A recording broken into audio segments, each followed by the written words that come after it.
Hello guys, and welcome back to Joe's Ventures, and today we're going to be doing another episode of Saurian Devlog. So I decided to put them into one video because 109 was a bit short. I thought it'd be a very short video, so I thought we'd go through and have a look at the full 10 as well, because it's got a lot more content, so I combined them together. So we're going to be starting off this one today with the Saurian Devlog 109 that was in from February the 25th, which is very cool. We'll have a look through here. So this is just from Henry. So hey everyone, unfortunately this has been a slow month for Saurian development, mostly for the same reasons as the last one. I know it's an unsatisfying and potentially frustrating thing to read, so in addition to writing a bit more detail of why programming is slow, I want to reiterate / clarify where we're going slowly. So several of us, myself included, are only able to work in Saurian on our free time outside our full-time jobs. Some of us receive no compensation for our Saurian work, hence needing full-time jobs. And those who do only receive enough payment for part-time hours, and since that's the best we can sustainably afford. We wish we could afford to bring on more devs, but with our very limited funds, it's simply not feasible / fair thing to do for us to ask. This is not a great situation, but it's the one we're in, so we're doing the best with it. Fair enough. It's necessary. I've necessarily spent most of my available Saurian work time on managerial duties, taxes, finances, communication, etc. And the dev time I've squeezed in has gone towards fixing lingering issues with the courtship / nesting out the high priority bugs from the backlog that don't make good devlog material. Alejandra, on the other hand, is only now finishing up with her long journey to a new home and is getting back to work as I write this. So Zane's work for an upcoming patch has been blocked by Ali's absence, so he's been whittling away at some of the larger scale back-end projects to help us develop the game more efficiently in the future. So it seems like a lot of stuff happening, especially with Henry and Alejandra moving and all that. But thank you for your patience and for bearing with us for these couple of slow months. Until next time, please enjoy this render of a cute juvie T-Rex new sitting animation, courtesy of Jake. So let's have a look at this. Now I have to admit that's pretty cute. Look at the little guy. Cute little hatchling. And he roar. And he sleep. Very cute. Big fan. Adorable. And then he sits back up. Yeah, there we are. Seems about right. Works perfectly. So let's have a look at the community spotlight, and we can see here the header by Majungamunga. I believe that's this one here. Look at that wonderful screenshot of running away from the Rex. Doesn't seem fun. I like this one. This is by VY. Mikhail the Komodo Dragon did this really nice artwork. It's got ammonites and a mosasaur and some Mesozoic birds, and I really like how they did T-Rex swimming. Really nice little painting along with all the ammonites. Very good job. And we've got another nice picture by Anzu Khabib of T-Rex there. Very nice. Really wonderful. So that's just the 1.09 or 109. That's the devlog. So now we have like 110. So this one's a lot more meatier, so it's really awesome to see. So with everyone finally settled in after various long distance moves, working on the upcoming patch is back in full swing. Hence what we've been up to this month. So we're going to be starting off with Ali, or Alejandra. So hello everyone, it's good to be back after my little odyssey. This month I've had my nose to the grindstone trying to catch up on work I've missed while I was gone and tying up loose ends for the mating / nesting patch. So one of those loose ends was finishing up the cutscenes that indicate successful courtship and egg laying for both our playables. So some of you may remember the works in progress I showed some time ago. Well, now I'm here to show the more or less final versions of the cinematic, but they still need work. Some of the assets are still placeholders, but the core idea is there, but changes we're going to revisit sometime later. So this is kind of like more complete. It's on the way. First, we have Dakota Raptor. We kept the idea of having the animals walk towards each other and nuzzle, so that's going to be familiar to those who saw the original work in progress. I also wanted to use the cutscene as a way to teach the player how to care for their nest, So at the end we have the player animal sit on the nest to roost. Okay. So let's have a look. So this is kind of a digging out, digging the nest. Come in, nuzzle each other. Sits on that, and that's pretty cool. So you have a little nuzzle animation, and then you sit on the nest. So it kind of tells you need to sit in your nest to keep it warm. So that's really cool. And for the hatchling, we decided to add a little egg wobble to show that the eggs are alive and about to hatch. So let's have a look at this. This is really cute. We'll zoom in, little wobble, and then the hatch. Now that's cool. I like that. Very, very cute. Really cool to see courtship in now. And moving on to the other playable, we've got Triceratops. So next is the Trike. Early on, I decided to want to have slightly different cutscene for each playable since it didn't feel right to use the same generic cutscene for each animal. They all play different parts in the ecosystem, and I wanted to reflect that. So at the end, you can also see the player Trike placing a plant on the nest, and this is the same idea with the Dakota animation. We want to show the player what they need to take care of the nest. In this case, it's regularly placing vegetation on the nest to regulate its temperature. So the difference, as you can see here, because there's a lot of difference in breeding in these guys. So these guys will be more like eagles and stuff, or other ground birds as well. What they'll do is they'll sit on their nest and use that to incubate, but these guys will be a lot more like crocodiles or triceratops, so they'll be putting plants and stuff on like that to try and, because the heat from the rotting will help incubate the eggs.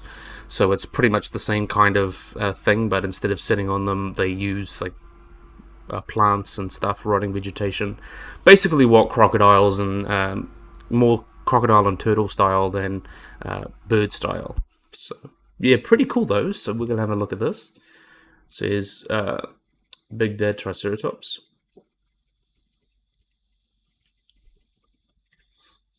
I think that's quite cute. Come on, and then he's putting a. That's cute. I wonder if we'll get different eggs. I want to see because Triceratops is believed to have. We don't have eggs from Triceratops, but it's kind of believed due to a study that was looking at like Protoceratops, which is obviously an early relative of Triceratops, that they may have had soft eggs. So I think it'd be really cool to have different eggs for each playable. I think that'd be awesome. Or maybe even have some playables with nests that you can find in the world and raid them, for example. I think that'd be really cool. Yeah, that came out really nice. So after hatching, I learned that I leaned into the nest piled of vegetation idea and took a bit of a crocodilian approach. The player Trike will be the one to come up to the nest and dig the little ones out when they're ready. So let's have a look at this.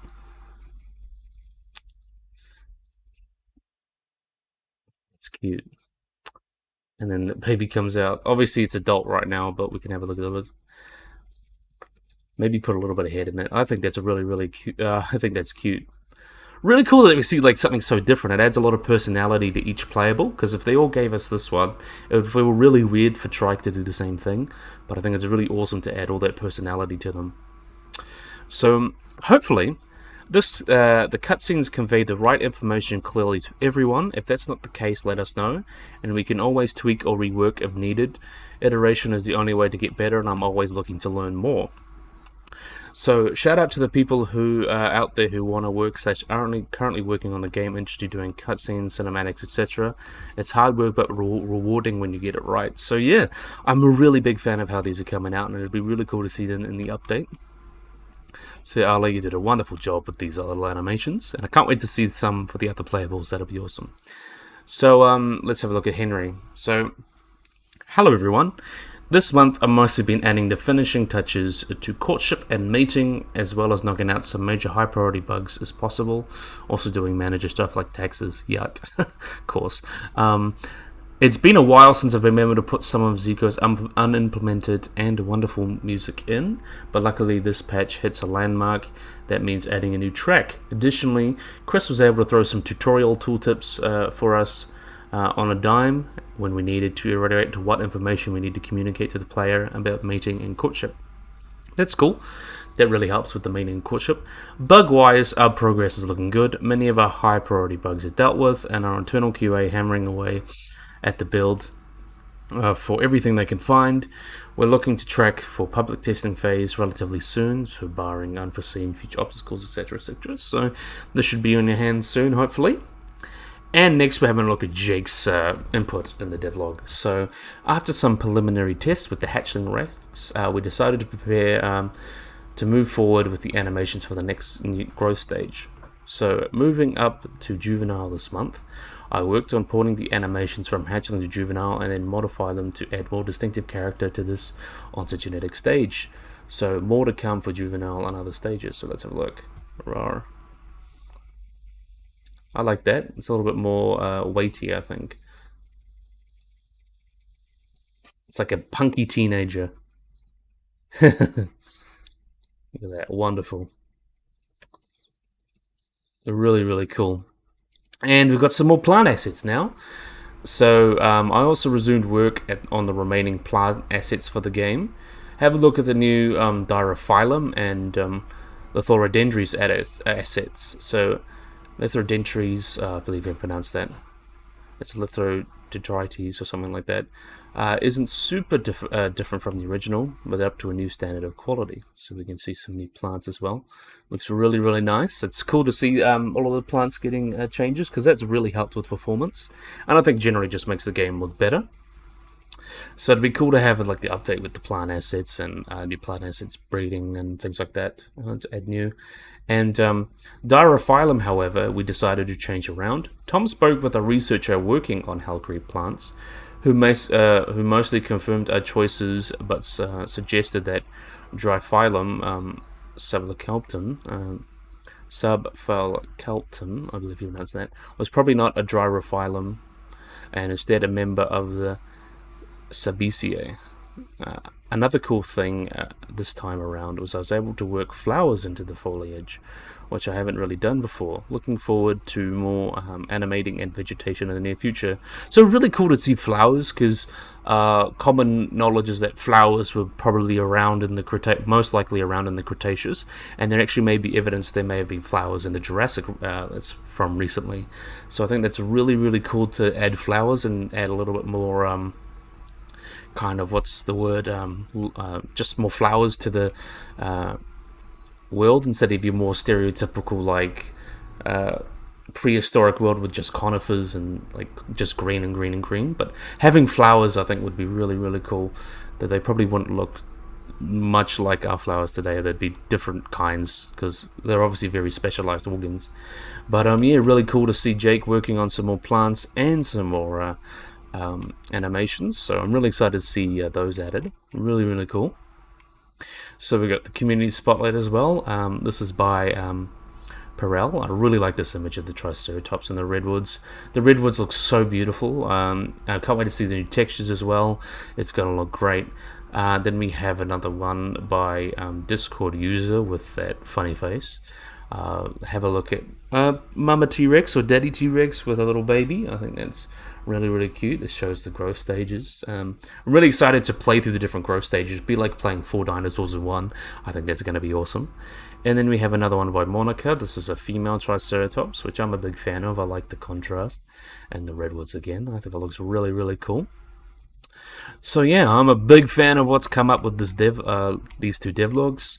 Obviously the first one was a bit shorter, but now we're getting back into the groove of it, especially these animations as well, and the new plants and animations. I think that came out really, really well, and I know I botched some of the pronunciation of the scientific names, but it is what it is. But yeah, so I think this would be a very great place to end the video, so I really, really, really hope you guys enjoyed this video. I hope you guys like and subscribe. Always remember to get the little bell icon to get notified about anything. So yeah, I hope you guys enjoyed this video. Hope you guys like and subscribe, and bye-bye.